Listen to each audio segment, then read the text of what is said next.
प्रिय विद्यार्थियों, BSc part second chemistry paper second organic chemistry की क्लास में पुनः एक बार स्वागत है आपका। जैसा कि हमने पिछले वीडियो लेक्चर में आपको एपॉक्साइड्स के बारे में बताया था और एपॉक्साइड्स का पार्ट 1 यानी नोमेनक्लेचर और उनके बनाने की विधि के बारे में बताया था। अब सेकंड पार्ट में हम जो है उनकी केमिकल प्रॉपर्टीज़ के बारे में पढ़ेंगे, यानी एपॉक्साइड्स की जो रासायनिक अभिक्रियाएं हैं वो किस प्रकार से संपन्न होती हैं। जैसा कि हमने आपको बताया था कि जो एपॉक्साइड्स होते हैं वो 3 सदस्यीय तनावयुक्त वलय होती है और इस तनाव के कारण से जो एपॉक्साइड्स हैं वो न्यूक्लियोफिलिक प्रतिस्थापन के प्रति अधिक क्रियाशील हो जाते हैं, क्योंकि जब कोई भी जो है वलय तनावयुक्त होगी तो वो अपने नॉर्मल बॉन्ड एंगल को प्राप्त करने की कोशिश करेगी। यहाँ पर हम देखते हैं कि जो कार्बन है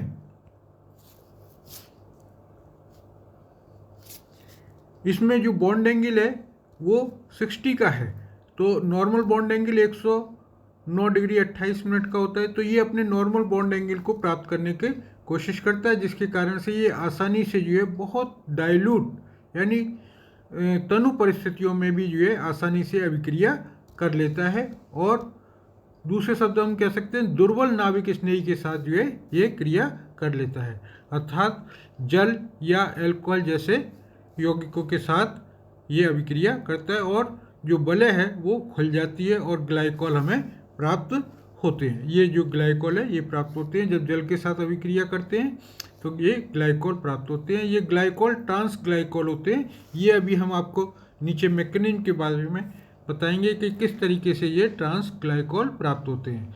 मैकेनिज्म में क्या होता है, 3 पदों में संपन्न होती है इसकी क्रियाविधि जो है। पहले पद में जो है एपॉक्साइड का प्रोटोनेशन होता है, प्रोटोनीकरण।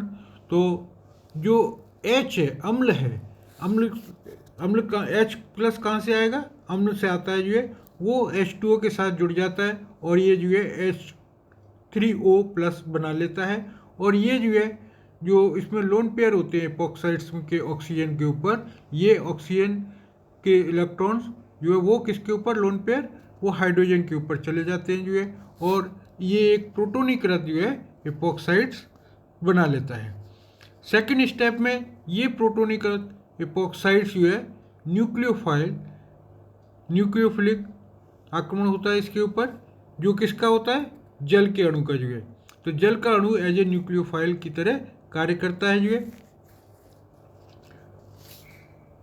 अब कुछ इस तरीके से होती है मैकेनिज्म जो है कि ये जो है इस ऑक्सीजन के ऊपर इलेक्ट्रॉन्स की कमी है, तो ये क्या करता है अपने नेबरिंग से अपने इलेक्ट्रॉन्स ले लेता है जो है, और ये बॉन्ड जो है ये बॉन्ड ब्रेक हो जाता है यहाँ से जो है, और ये OH में कन्वर्ट हो गया। और ये जो है बैक साइड से, ये जो H2O है ये बैक साइड से आक्रमण करता है जो है, और यहाँ पर प्रोटोनीकृत ग्लाइकोल हमें प्राप्त होता है जो है सेकेंड स्टेप में। थर्ड स्टेप में क्या होगा, ये जो प्रोटोनीकृत ग्लाइकोल है इसमें से जो है एक प्रोटॉन बाहर निकल जाएगा, जिसको हम डीप्रोटीनेशन या बी प्रोटोनीकरण कहते हैं। यानी प्रोटोनीकृत ग्लाइकोल से हाइड्रोजन का निकलना जो है वो क्या कहलाता है जो है, बी प्रोटोनीकरण यानी रिमूवल ऑफ प्रोटॉन। तो क्या होता है कि जो जल के अणु उसमें उपस्थिति होते हैं माध्यम में जो है, तो ये जल का अणु जो है एक हाइड्रोजन जो है इससे ले लेता है जो है,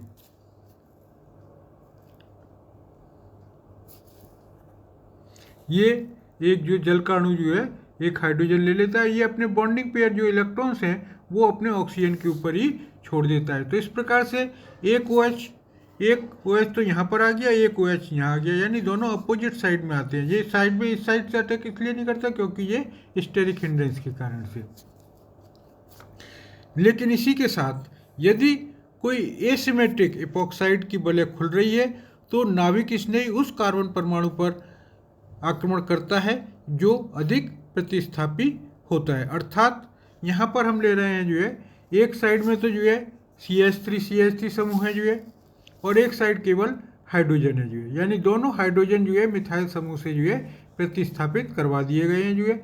तो अब जब प्रोटॉन आक्रमण करेगा तो पहले प्रोटोनीकृत जो है इपॉक्साइड बन जाएगा जो है, और फिर उसके बाद जब जो न्यूक्लियोफाइल है यानी एल्कोहल है वो एज ए न्यूक्लियोफाइल की तरह काम करेगा यानी मिथेनॉल। तो ये जो मिथेनॉल है वो उस कार्बन पर आक्रमण करेगा जिस पर कि जो है हमारा अधिक प्रतिस्थापी है, क्योंकि उस स्थिति में क्या होगा कि यदि हम इसकी मैकेनिज्म देखें तो ये क्लियर हो जाता है कि जो प्रोटोनीकृत इपॉक्साइड था उसका कार्बन जो है 3 डिग्री कार्बन परमाणु की तरह व्यवहार करता है। तो और जबकि जो प्रतिस्थापित नहीं था वो 2 डिग्री कार्बन परमाणु की तरह व्यवहार करता है। तो हम जानते हैं कि 3 डिग्री कार्बन परमाणु जो है वो ज़्यादा स्थायी होता है जो है, वनस्पति जो है 2 डिग्री के जो है। तो क्योंकि जितने ज़्यादा नंबर कार्बन परमाणु के बढ़ जाते हैं वो उसमें ज़्यादा उतने ही प्रतिस्थापी बढ़ जाते हैं और वह उतना ही ज़्यादा स्थायित्व को प्राप्त करता है। तो यही कारण है कि जो है जो न्यूक्लियोफाइल है उस कार्बन परमाणु पर आक्रमण करेगा जिस पर कि जो है अधिक प्रतिस्थापी होगा। तो यहाँ पर हमें ये ग्लाइकोल, ये हमारा जो कंपाउंड्स है वो ये प्राप्त होगा। अब दूसरी अभिक्रिया है क्षार उत्प्रेरण द्वारा वलय का खुलना, यानी यही अभिक्रिया जो हमने अम्ल की उपस्थिति में कराई थी अब क्षार की उपस्थिति में कराते हैं। तो क्या होगा, जो प्रबल न्यूक्लियोफाइल है वो उनकी उपस्थिति में इपॉक्साइड से अभिक्रिया कराई जाए तो भी वलय खुल जाती है और हमें निम्न प्रकार का कंपाउंड्स प्राप्त होता है जो है। यहाँ हम ले रहे हैं जो है जो क्षार है सोडियम इथॉक्साइड और C2H5OH यानी इथेनॉल की अभिक्रिया कराते हैं। तो हमें जो है इथॉक्सी ग्लाइकोल, यदि यहाँ C2H5O नहीं होता, ये नहीं होता तो क्या होता, ग्लाइकोल होता जो है, सिंपली जो है इथिलीन ग्लाइकोल या ग्लाइकोल भी इसको बोलते हैं। क्योंकि OC2H5 ग्रुप जुड़ गया तो इसलिए इसका नाम हो जाएगा इथॉक्सी ग्लाइकोल। अगर मैकेनिज्म इसकी देखें तो वो कुछ इस प्रकार से होती है कि जो प्रोटोनीकृत हमारा इपॉक्साइड था ये यहाँ पे सीधे बैक साइड से जो है आक्रमण करेगा जो है, और बैक साइड से आक्रमण करके यहाँ OR आ जाएगा, ये OR ये ऑक्सीजन जो है ग्रहण करके जो है ये लोन पेयर आ जाएगा, इस पर नेगेटिव चार्ज आ जाएगा। अब क्या होगा कि इसमें से जो है जो क्षार जो हमारा एल्कोहल था उस एल्कोहल में से जो है ये प्रोटॉन जो है ले लेगा और यहाँ पे जो है एल्किल ग्लाइकोल जो है बना देगा, और ये OR जो है ये हमारा पुनः हमारा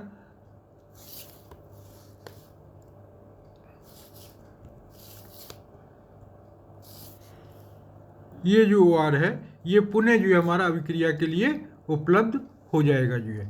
तो इस प्रकार से जो है यहाँ हम देखते हैं कि जो अम्ल की उपस्थिति में था तो वो अधिक प्रतिस्थापी के ऊपर न्यूक्लियोफाइल अटैक करता था। यहाँ पर क्या है कि वो कम प्रतिस्थापी के ऊपर आक्रमण करता है, क्योंकि वो क्या होता है त्रिविमीय बाधा यानी स्टेरिक हिंड्रेंस जो उत्पन्न हो जाती है तो उस कार्बन के ऊपर आक्रमण करेगा जिस पर कि न्यूनतम त्रिविमीय या स्टेरिक हिंड्रेंस होगी। यही कारण है कि हमारी अभिक्रिया जो प्राप्त होते हैं उत्पाद जो है यानी जो न्यूक्लियोफाइल है वो उसके ऊपर आक्रमण करता है जो कि जिस कम प्रतिस्थापी होता है। इसका एक कारण और भी है कि अम्ल जो उत्प्रेरक में जो डिसोसिएशन होता है रिंग का जो है वो SN प्रकार की होती है। तो प्रोटोनीकरण के कारण से जो कार्बन है वो धनावेशित हो जाता है, जबकि इसके विपरीत यहाँ पर जो अभिक्रिया है वो SN2 प्रकार की होती है, अर्थात जो कम बाधित कार्बन परमाणु होगा नाभिक स्नेही जो है उसके ऊपर आक्रमण करेगा। अब आता है जो है इपॉक्साइड वलय खुलने का अभिन्यास यानी ओरिएंटेशन के ऊपर क्या प्रभाव पड़ता है। यानी कुछ इस प्रकार की एक अभिक्रिया लेते हैं जिसमें कि जो है इसके ओरिएंटेशन के, यानी उसका अभिविन्यास है वो किस प्रकार से जो है परिवर्तित होता है।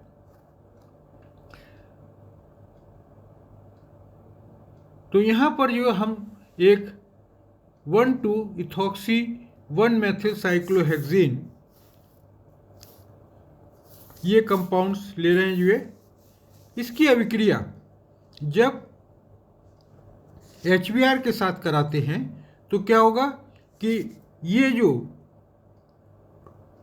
कार्बन ऑक्सीजन बॉन्ड है ये टूटता है, तो हमें ये इस प्रकार की जो है अभिक्रिया बनती है। इसमें क्या होगा कि ये जो है दोनों स्टेरिक हिंड्रेंस के कारण से जो है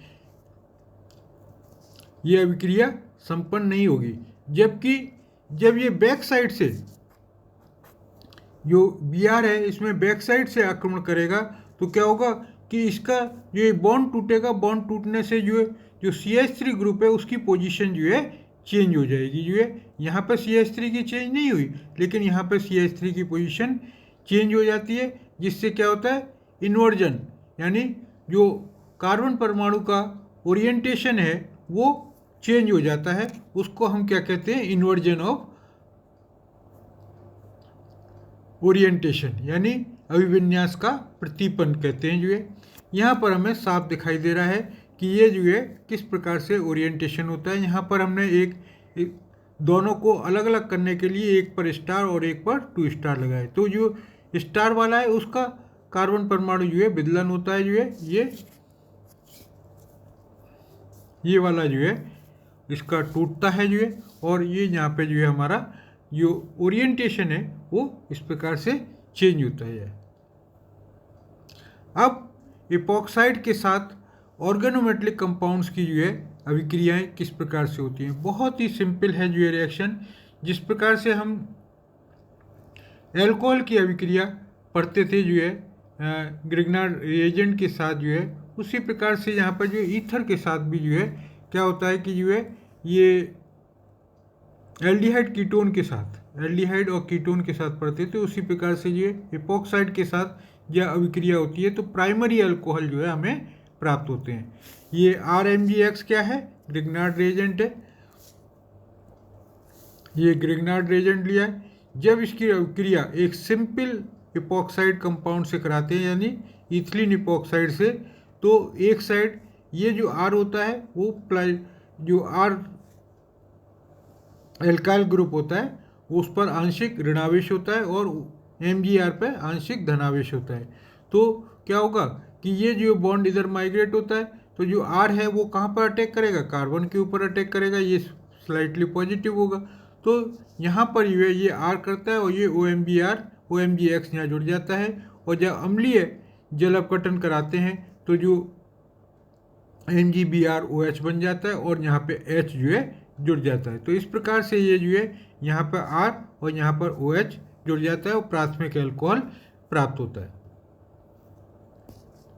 यहाँ पर एक और दूसरा एग्जाम्पल लिया है जो है C6H5MgBr, यानी फिनाइल मैग्नीशियम ब्रोमाइड की अभिक्रिया जब इथिलीन ऑक्साइड से कराते हैं तो C6H5